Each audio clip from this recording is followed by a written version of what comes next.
상출, 백출 이렇게 한번 진행을 하도록 하겠습니다. 강의하다 보면 옛날에는 이런 얘기를 많이 하니까 나이가 그렇게 많지도 않은데 배운 게 1970년도, 80년도에 집에서 배운 거기 때문에 어쩔 수가 없죠. 뭐 다행히 그런 것들을 배웠으니까 이렇게 선생님들한테 이렇게 얘기해 줄 것도 많고, 저번에 어떤 원장님이 나를 보더니 정말로 한의학은 2대, 3대를 해야지 되는 것 같다 이렇게 말씀을 하시는데, 그거는 아니에요. 그거는 아니고 어떻게 컸느냐에 따라 다른 거야. 아동 노동력을 착취당하면서 컸느냐.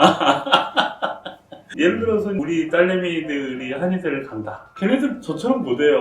왜냐면은 먼저 그런 걸 시켰어야지. 약을 보고 약을 썰어보고 뭐 이거를 해봤어야지 아는 거지. 화투처럼 컸는데 그게 되나? 안 되죠. 백출하고 창출도 마찬가지입니다. 항상 했던 얘기인데 여기서도 삽주뿌리 똑같이 나오잖아요. 암놈을 백출이라고 하고 순놈을 창출이다라고 한다, 이런 식으로 얘기를 했는데, 확실히 옛날에는 백출값이 창출값에 비해서 훨씬 더 비쌌습니다. 암수의 구분이 지난번에 닭똥 얘기한 것처럼 뚱뚱하면은 다 암놈이에요. 강황 울고 그런 것처럼 뚱뚱하면은 다 암놈이고 마르면은 순놈이 됩니다.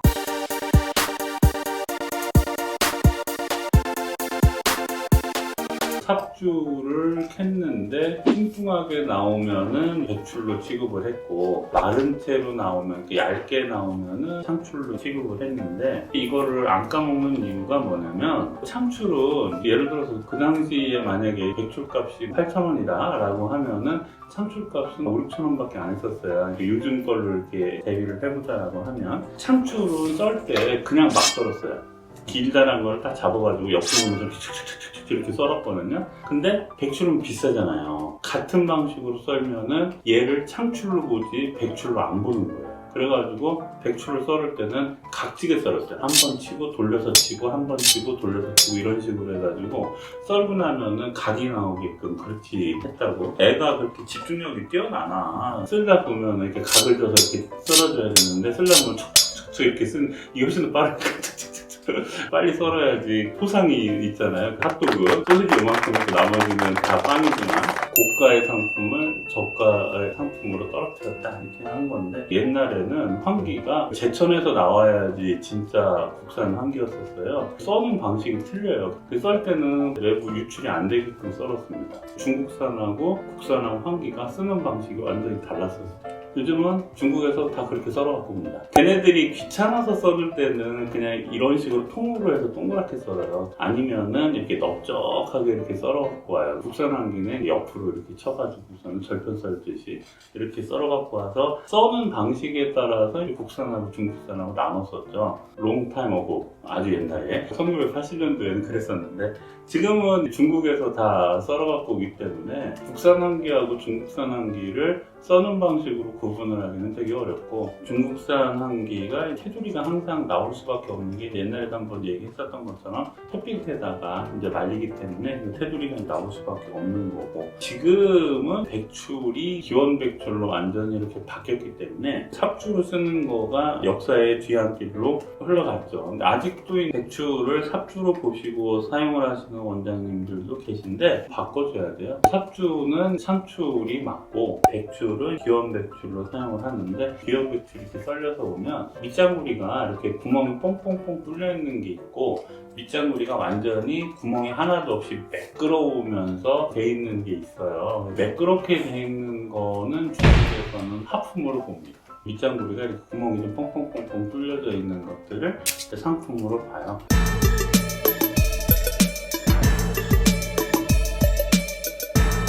뭐가 문제가 되냐면, 건기조습을 할 때 백출을 쓴다라고 얘기를 하고, 발산을 시킬 때 창출을 쓴다 이렇게 얘기를 하는데, 건기조습을 하면은 습이 안으로 몰려줘야 되잖아요. 습을 말려서 건비를 하게끔 그런 식으로 처리를 해줘야 되는데, 백출을 다량으로 사용을 하든지 장기적으로 복용을 하게 되면 막혀요. 모으다 보니까 막히는 부작용이 생깁니다. 소화 잘 되라고 백출을 넣는데 이상하게 백출 들어가는 약이 들어가면 이제 소화가 안 되는 그런 일이 발생이 되는 거죠. 구멍이 뻥뻥뻥뻥 뚫려져 있는 거, 밑에 쪽에서는 구멍이 뚫려져 있는 백출은 기원백출이 좋다, 그렇게 이해를 해주시고 하는데, 저도 기원백출 처음 쓸 때는 그거를 구분을 못 했었어요. 요즘은 이제 많이 깨니까 자꾸 중국 가가지고서는 약재를 보고 이게 기원이 안 맞는구나 이런 생각을 해가지고 이제 자꾸 교체를 해주니까는. 그런데 괜히 고집 부리는 거지. 뭐 무슨 얘기냐, 뚱뚱하면은 백출이고 마르면 상출 아니냐, 그렇게 해가지고 삽질을 계속 고집을 하게 되면은 어떤 문제가 또 생기냐면, 백출을 한 돈 정도 쓸 때는 큰 문제가 안 생겨요. 두세 돈을 쓰게 되면은 이상하게 그 백출 때문에 설사를 또 하는 경우가 또 발생이 됩니다. 그래가지고 가능하면은 기원백출을 사용을 하시고, 기원백출 중에서도 밑에가 구멍이 뚫린, 그래서 처음에는 그런 거 구분이 잘 안 돼서 들어오다가 요즘은 저희가 벌써 구멍 뚫린 기원백출 얘기를 한 3년 정도 했어요. 뭐든지 제중학계에서 얘기해가지고 한 3년 정도 굴러가다 보면 다른 쪽들이 다 그렇게 변해요. 요즘은 기원백출 들어올 때 보면은 한의중 때 올라오는 백출 공동구매합니다 라고 했을 때 사진 올라오면은 밑에가 이렇게 구멍이 뚫려져 있는 것들도 꽤나 들어오게 됩니다. 물어봤어요. 가격이 그러면 차이가 많이 나느냐? 아니래. 아니면 그냥 좋은 거 쓰면 되지. 10,000원도 안 되는 약인데 다음부터는 꼭 그걸 좀 갖고 와라, 그렇게 이야기를 한 거죠. 여기서 가문지품이라고 되어 있습니다. 온하기는 온한데 백출이 어떻게 강할까? 먹어보면 확실히 삽주는 혀를 자극합니다. 백출에도 기원백출은 혀를 자극은 하진 않아요. 그렇다고 얘가 달다라고 하기는 조금 문제가 있겠습니다. 문제는 뭐냐면, 백출이 달지 않은 쓴 백출은 상품이 아니다, 또 이렇게 해놨거든요. 그러면 세상에 쓸 백출이 없어요. 비위를 건하게 한다라고 얘기를 하는데, 투하기 질환은 항상 두 가지로 보거든요. 위장에서 물건이 들어가잖아요. 위장이 얼마나 체하느냐, 비장에서 운하를 하니까 비장이 얼마나 운행을 잘 할 거냐, 항상 이 두 가지를 보는데, 그거에서 시작되는 처방이 지출환이죠. 지실이 위장에 있는 체물을 내려주고, 백출이 그거를 아까 얘기했던 대로 건비조습을 시켜가지고서는 운행을 하는. 운행이 잘 돼야 되는데 눅눅하면 운행하기가 어렵잖아요.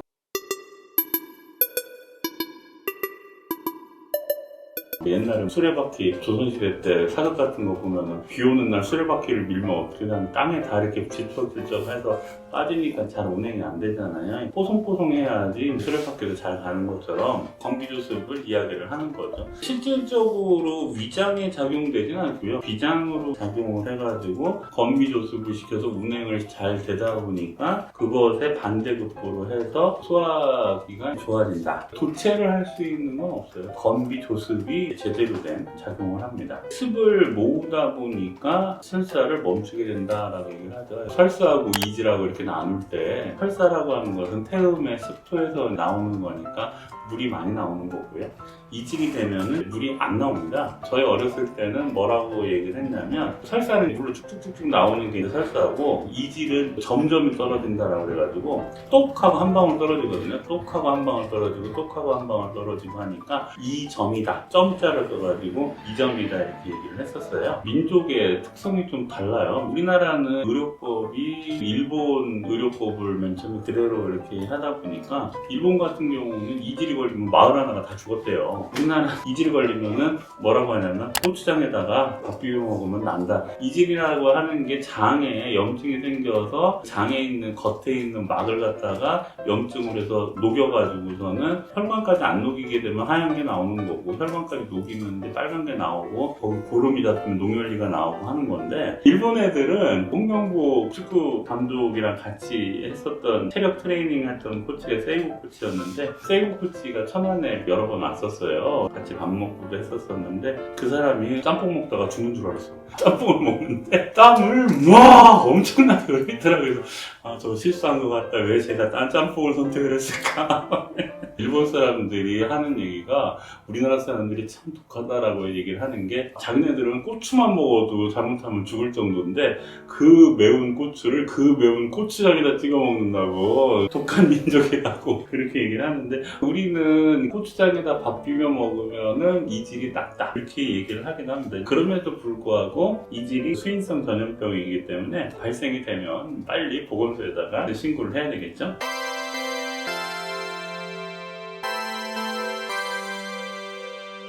설사를 그치게 하는 게 건비 조습을 하니까 설사를 당연히 고치게 해주고 그 다음에 제습을 한다라고 얘기를 하는 것이 한의사 선생님들도 약간 좀 선입관이라고 하는 표현이 있는데 땀을 많이 흘린다라고 했을 때 사상의학이 접근이 되게 쉬워요. 사실은 거기에서 더 높은 경지로 올라가는 것도 되게 어렵고 소민들이 판다 망향에 빠진다 이것만 너무 저기를 하는 거예요. 관계부자 이중탕이라든지 환기라든지 그런 쪽으로 이렇게 돼 있는데 실질적으로 땀이 나는 거를 보면 소음인 형태로 해서 삐쩍 마르고 허약해가지고선 한달 방향에 빠지는 사람보다 누가 더 땀이 더 많이 나겠어요? 뚱땡이들이 더 땀이 많이 나겠죠. 결과적으로 동의보감에 보면은 땀을 치료한다라고 하는 거는 습을 어떻게 말릴 거냐 이 부분이 제일 키워드입니다. 그러다 보니까 옥경풍산이 기본이 되는 거예요. 환기하고 방풍, 배출 이 세 가지 약재들 자체가 다 습을 말리는 작용을 하는 겁니다. 습을 말리면서 땀을 멈추게 하는 작용을 하는 것이 이제 백출이죠.